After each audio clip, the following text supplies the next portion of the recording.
Library sent out a memo June 13th. As a matter of fact, could you put in the notes to send that to everyone? The memo from State Library, June 13th. And,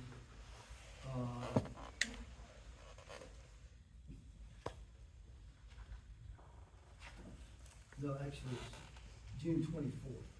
There's a memo for June 24th and November 4th of 2024, both of those.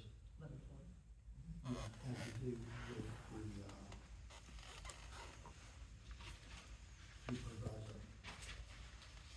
Okay, let me read what the proviso states, and then we'll back up from that. Proviso 27.1 states, the amount appropriated in this section for aid to county libraries shall be allotted to each county on a per capita basis according to the official United States Census of 2010 as aid to the county library. No county shall be allocated less than $150,000 under this provision. To receive this aid, local library support shall not be less than the amount actually expended for library operations from local sources in the second preceding year. Prior to receiving any of these funds, county libraries must certify to the state library that their county libraries do not offer any books or materials that appeal to the prurient interest of children under the age of 17 in children's youth or teen book sections of libraries and are only made available with explicit parental consent. That is what the proviso states. The memo that you all will get here in the next few days, wish you already had it, but anyway, from the state library, it states that the state library is in the process of requesting an attorney general's opinion on the matter. Now, remember, that was June 24th, 2024. All right, in October of 2024, this was the motion that was passed.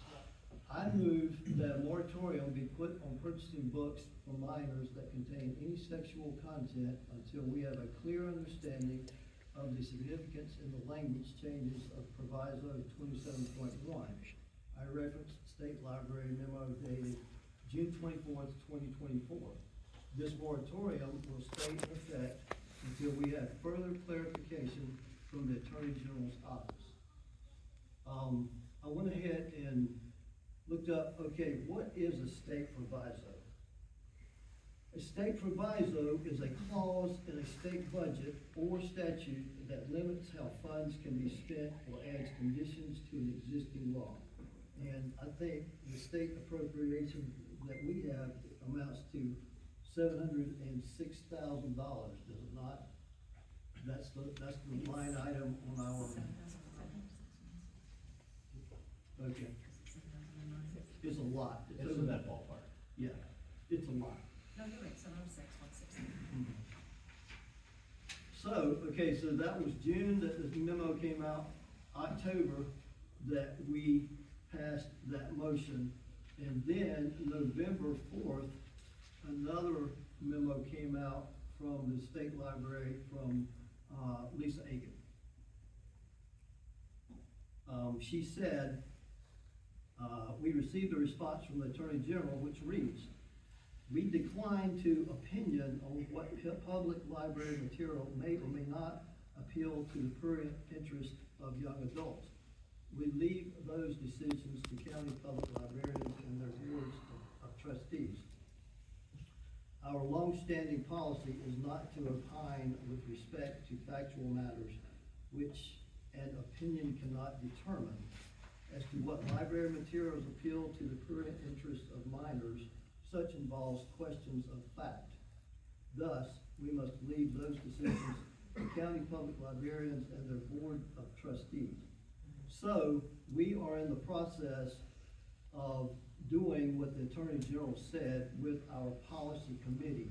Our policy committee is working on revising it, the collection policy, reflect the Attorney General's statements.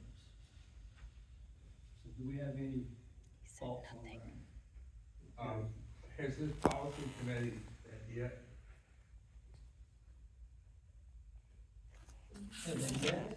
Have you met? No, we are right now, we're having some workshops, but we haven't had any official meeting yet because we're not ready to do anything. What do you mean a workshop? We're talking, trying to be educated with Julie and Yeah. how they select I folks. just want to remind you that if a committee meets, and that includes telephone, by telephone or internet, you have a quorum of people on the committee, you're obliged to follow the Freedom of Information Act, which means you have to announce the meeting in advance, you have to have a quorum, and you have to keep minutes.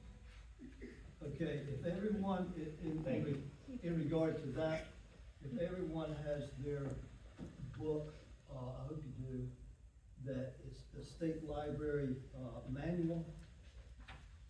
Does everyone have that State Library manual? That's it, right there. There's all kinds of good stuff in there. Look on page 23 if you have that.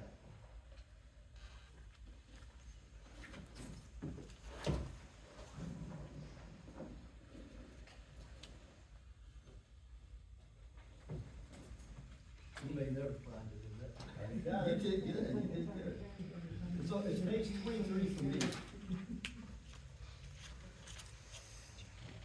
All right, at the very bottom, very last paragraph on page 23, it reads this way. Committee meetings, as well as meetings of the full board, may be subject to the open meeting law. That is, if voting or other official action is to be taken by the committee, and one more than half of the committee members are present at the meeting, the committee must abide by the law and post an announcement of the meeting in advance. If your committee system is well defined and the committees are being held accountable, the board should receive regular reports from each committee. The committee reports should explain what the committee has been doing for the board and make recommendations for board action. Trustees not on a committee should feel free to ask questions and get clarification from committee members, but avoid repeating work the committee has done. Meetings of the full board should not be used as a time to conduct committee meetings. The purpose of the committee is to save time for the board. If the full board repeats the committee discussions after the committee reports to the board does not save time, but really double the time spent on the issue. So I think the point that we're really getting back to is that first statement, which says, committee meetings as well as meetings of the full board may be subject to the open meeting law. That is, if voting or other official action is to be taken by the committee. So gathering information to me does not fall under that. In other words, Terry, you're on the same board as Carol. Terry, if you call Carol, or Carol, you call Terry, I don't think you gotta post it prior to that phone call or that email, or you have to set a formal agenda, or you have to take minutes of that conversation. I don't think that's correct. But we can get clarification of this when Attorney Kendry comes next month. We will ask him specifically, where that falls as to, because we want to make sure we're doing everything right. Case law is pretty clear on this. I'm gonna give you all each a copy of the public officials guide and compliance with South Carolina Freedom of Information Act. Please give one to Tim. There have been a number of cases, including one. I'm trying to think of the county, but anyway, this is the Attorney General's opinion on it. A committee or a subcommittee have to follow the same regulations as the appointed body. You can't, whether you take an action in the meeting or not, if you have a quorum of people, which in committee 3 would be 2 people, who are together to discuss the business of the library, they have to follow the law. Okay, so are you saying if you call Carol that you've got to, post that meeting in advance, set an agenda, and have minutes of that If Carol and I are discussing business in a three-person committee, yes, we have to do that. Now, if we say, okay, Carol, I'd like you to schedule a meeting, then that would be fine. And we'd have to post that notice probably on the library website.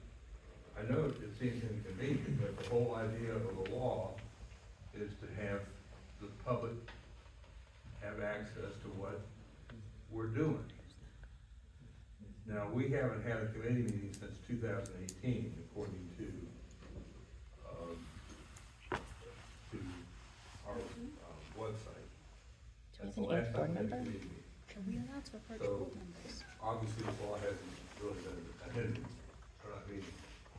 But yes, if we wanna meet, we wanna get together and talk about our business, we have to follow the law.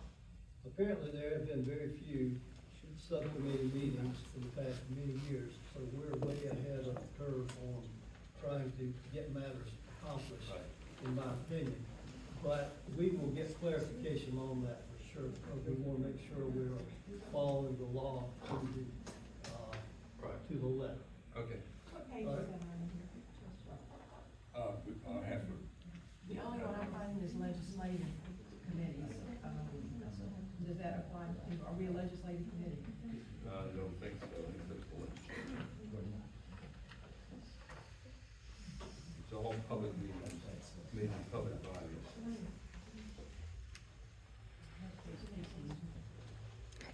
It looks like it's like 4 pages long.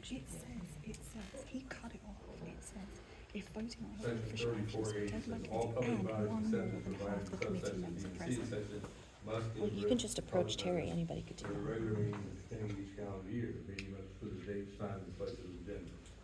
Okay, again, you know what I'm saying, is that page 17? Right. And it's talking, well, okay, that's the one that says legislative. What the, committees.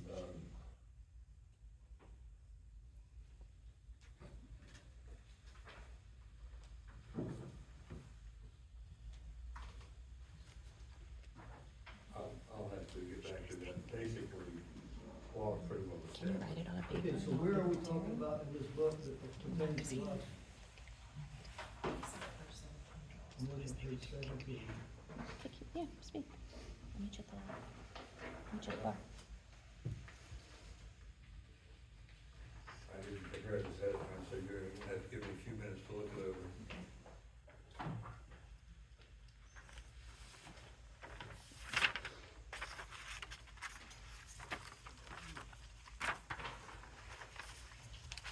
Page 18 is subsection covers all non-legislative subcommittees. That's probably what you're talking about. I'm sorry, where are you? Top of 18.